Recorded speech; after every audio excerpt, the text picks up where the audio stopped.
Shalom. Nation times of 12 tribes of Israel. 12 tribes of Israel. The tribes of Israel were descended from Abraham, Isaac, and Jacob. Jacob was renamed Israel. Jacob begat 12 tribes of Israel. These 12 tribes became entities in their own right.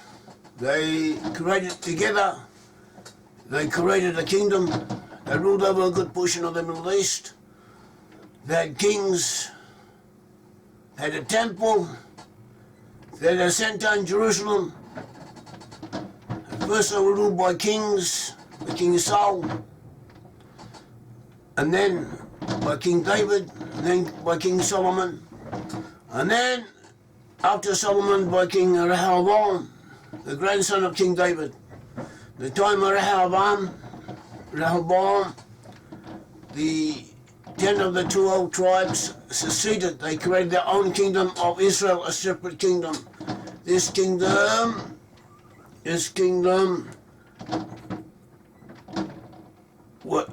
constituted the bulk of the Israelite nation.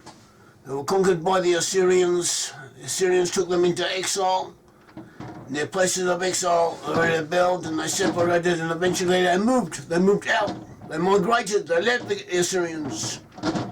And they moved in different bodies, migrating bodies of peoples who eventually converged in the West, amongst the Western nations, and there they created the nations of peoples of Western Europe. So a good portion of the peoples of Western Europe are descended from them. From these peoples of Western Europe emerged the nations of the USA, Canada, Australia, New Zealand, South Africa, and other entities. So a good portion of the people in those areas are also descended from these 10 tribes, from these lost 10 tribes, these separated lost 10 tribes. And they had an historical role to play. And the Bible describes this and talks about it and discusses it. So too commentaries on the Bible, additional literature connected with the Bible, all elaborate on this message.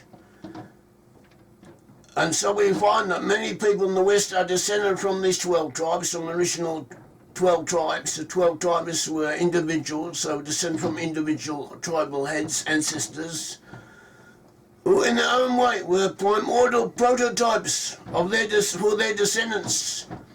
And each one of the tribes had its own role to play in world history. And through studying each of the individual tribes and their specific tribal characteristics and the individual peculiarities and propensities, we can approximate as to who they are. We can form an opinion, we can form an image. We can appreciate who they are and who they became, and we can enable ourselves to identify with them and to understand to what degree, if any, our own innate qualities, our own characteristics correspond to any of these figureheads, of these ancestral personages. And this information hopefully will correspond with other information that will be given to you, some of which has already been given to you, which is available to you from our books, from our articles, from our websites, from our videotapes, from everything that we've been doing up until now, and God willing, we will continue to do. And taking that all together will enable some of us at least to get closer, to who they are, who they should be, and what they were created to become. This is part of a series of talks that we're given concerning each of the tribes, concerning the characteristics of the tribes. This portion is beginning with Joseph, concerning the tribe of Joseph.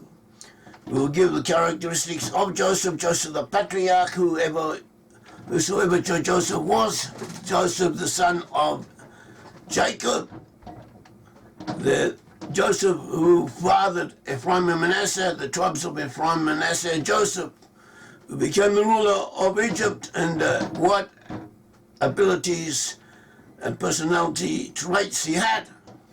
And little by little, we will be able to delineate, little by little, piece by piece, we should be able to delineate a composite picture as to concerning the image of Joseph.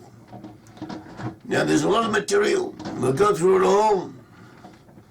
So this could take a while, but we'll get there. To get where, God willing, we'll get to where we want to get, and we'll be able to come up with something of a general picture concerning Joseph, concerning who we are, or to what degree we pertain to Joseph.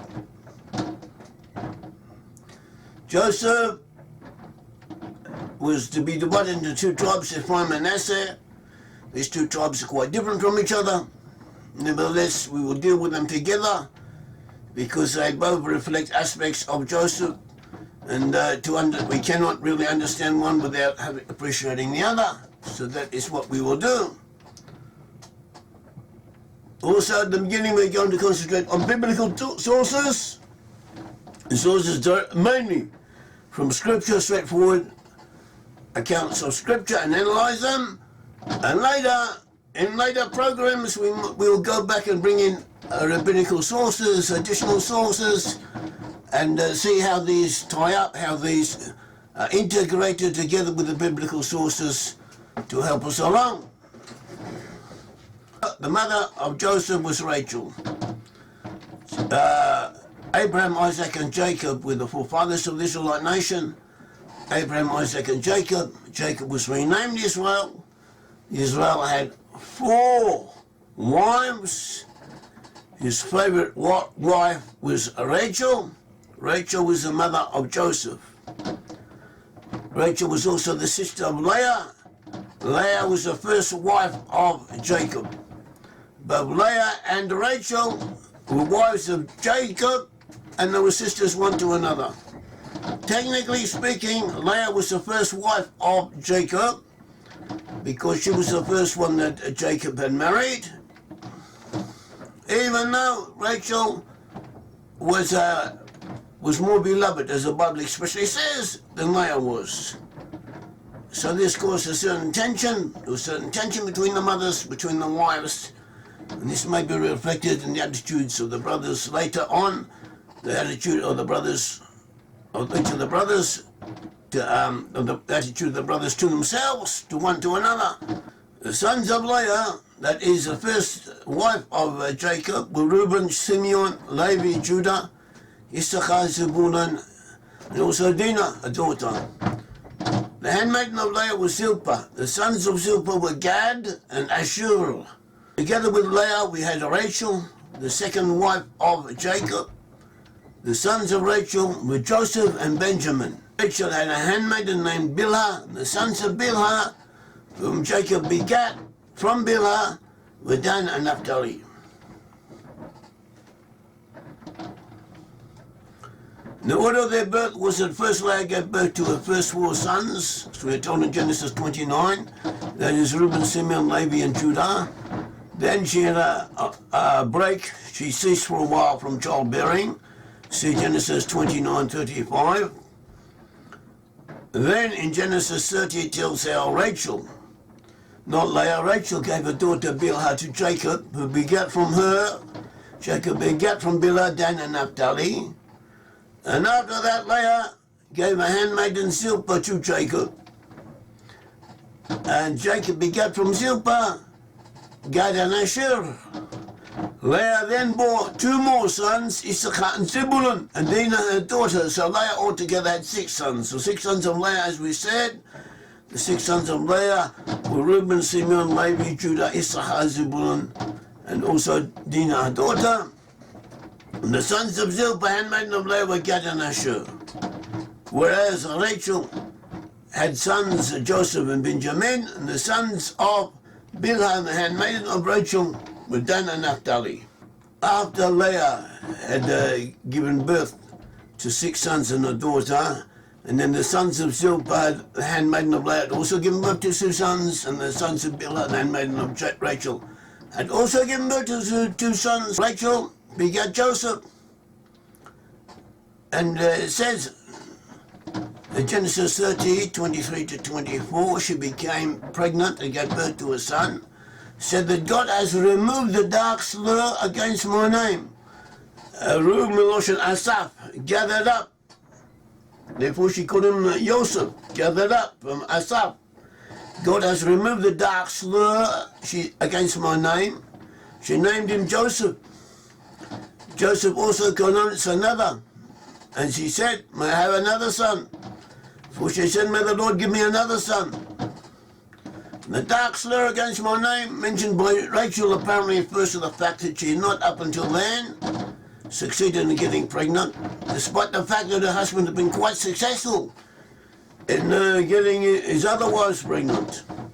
And people perhaps were insinuating that there was something wrong with Rachel, because Jacob was having children from all these other women, and from Rachel he wasn't succeeding.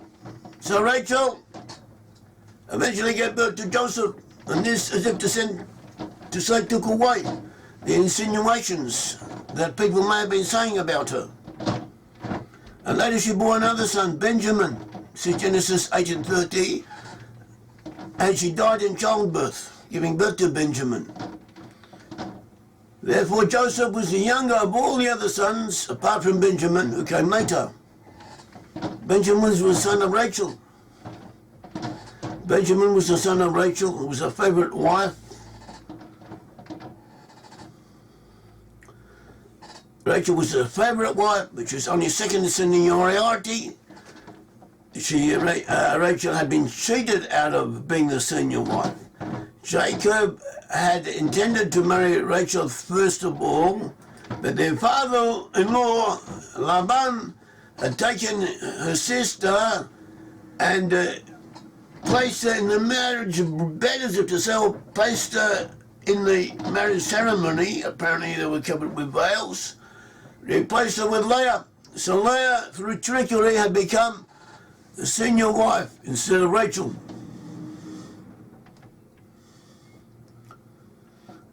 And Rachel seems to have accepted this, but subliminally she resented it. She would have resented it. And some of this may have been passed down to Joseph. Joseph had a certain resentment, an inner subconscious resentment against his brothers, because they were the sons of Leah, who had replaced his mother. Now things like this happen all the time. People don't develop complexes about these matters. They live and let live most of the time. But here we're speaking of real people who are primordial prototypes, ancestors of the Hebrew peoples. So everything that happened to them, everything that they did may have left traces, may have left something to their descendants to deal with. And descendants of Joseph, together with all the other fine qualities often found to be contentious and rebellious and argumentative, this may have been one of the characteristics that help make them great peoples. The English in England created modern constitutional democracy by fighting civil wars and cutting off the head of their king in 1649 and other things. So too America came into being after the fratricidal War of Independence, 1776, which they fought against the British, who were their brothers, their cousins, their flesh and blood. They fought with them over the price of tea or over the taxation. No taxation without representation. Or I doubt if anyone really understood what they were fighting for. They wanted to be independent.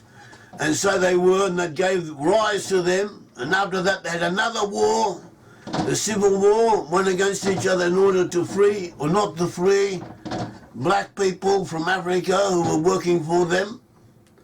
So they were prepared to fight for their principles, one way or another. And this was to be a characteristic of these peoples. And it also may also explain the popularity of conspiracy theories in the USA. Conspiracy theories sometimes have some truth in them, but on the whole they are wrong. They are exaggerations. Sometimes they are misinformed, sometimes they are right-libelous lies. And sometimes there's some truth in them. But on the whole, they're unreliable, mendacious, malicious, usually tending towards anti-Jewish agendas, against the Jews, against the Israelite peoples, against the British family, against everything that is good. And they are promoted by paranoid hotheads who cannot be relied upon them. And otherwise good, intelligent, well-informed citizens in America and amongst the Anglo-Saxons, they seem to get a kick out of these conspiracy theories. They seem to enjoy thinking the boys at the top, the big boys, way in the offices, way back in the back rooms, are stealing all their money and engineering their very beings, programming them to act in ways they would not want to act. They are being manipulated by secret agents at the top. That's what conspiracy theories say. And these are damaging. We have found cases of people who are psychologically damaged by going too deeply, by taking these conspiracy theories too seriously. And it may be because Joseph bequeathed to his children some type of resentment of authority of the established situation. That is why conspiracy theories are popular. Are you into conspiracy theories? Do they interest you? This could indicate something. We also have to note that concerning the blessings given to Joseph. Jacob, that is, Jacob renamed Israel, he was to bless Joseph. He was to say in Genesis 49:22, Joseph is a fruitful tree beside a fountain. His branches shade the wall. He has been severely injured by those who shot at him and persecuted him. But their weapons were shattered by the mighty one of Jacob, the shepherd, the rock of Israel. May the God of your fathers, the Almighty, bless you with blessings of heaven above and of the earth beneath. Blessings of the breasts and of the womb. Blessings of the grain and flowers. Blessings reaching to the utmost bounds of the everlasting hills. These shall be the blessings upon the head of Joseph, who was exiled from his brothers. Now notice here that Joseph received this blessing. It's a very powerful blessing. It promises a lot, and it was to be fulfilled in history. And together with the blessing, it is juxtaposed with a whole lot of rights and injuries and offences that have been done to Joseph. It may be that in order to achieve the blessings, Joseph needed to feel a degree of instinctive entitlement, emanating what had been done to him, what he had missed out on. Instinctively and subconsciously, he wanted to redress the offences committed unto him. It's like he had a chip on his shoulder that drove him forward, that drove him onward, that enabled him to achieve greatness. So lost 10 tribes of Israel, headed by Joseph, were to become the most numerous groups of people on earth. See Genesis 15:5, 22:17, 24:60, 32:12. Numbers 23:10, Deuteronomy 1:11, Isaiah 10:22, 24:16, 26:15, Hosea 1:10. They were to be the most powerful peoples on earth. See Genesis 27:9, Numbers 24:7, Micah 5:7-9. They were to be the richest of all the peoples, to possess the most mineral and agricultural resources amongst all peoples of the earth. See Genesis 27:28, 49:25, Deuteronomy 3:13-16, Isaiah 2:8. The lost tribes, and it's the Israelites, would live in the best places. See Isaiah 41:8-9. To be in islands, Isaiah 24:4, 49:1-6, Jeremiah 31:9-10. To be in peninsulas, Jeremiah 31:8. And the continental extremities at the ends of the earth, see Deuteronomy 33:13, Isaiah 24:16, 26:15, 41:8-9, 49:6. They were to be seafarers, to sail the ocean, see Isaiah 42:6. To gain control over strategic points regarding their potential adversaries, see Genesis 22:16-17, 24:60, To be like a lion and unicorn, see Numbers 24, 8-9. Meant doing what had to be done. A certain degree of resentment, of feeling deprived, coupled with other more positive qualities may well have helped them get where they did. And all this may be traced back to the situation of Rachel, his mother, when she gave birth to Joseph. Joseph has both egalitarian and aristocratic, even snobbish qualities. Joseph was the son of the favourite wife. He was beloved by his father. He had an advantage over his brothers. An advantage they'd done nothing to gain. He'd been born that way. But nevertheless, he was resented by his older brothers. He was shunted away to team up with the sons of the handmaidens. And he identified with them, as we shall see as the Bible tells us. Contradictory tendencies. These two apparently contradictory tendencies were the reflected names given to his sons. The name Manasseh in Hebrew can mean responsible representation, and the principles of democracy, such as we find exemplified in the American Constitution, the American nation. Whereas one of the meanings of Ephraim connotes aristocrat, being aristocratic. It may be fair and considerate of others, also tend to respect established order and take things as they are. And when outsider influences appear to unduly disturb the established order, they may react drastically. So these are some of the qualities that went into the making of Joseph, and there are much, much more, and they're all interested, and they're all of interest, and we can learn from all of them. And when we take them all together, as we will do at the end, we will see that they fit very well.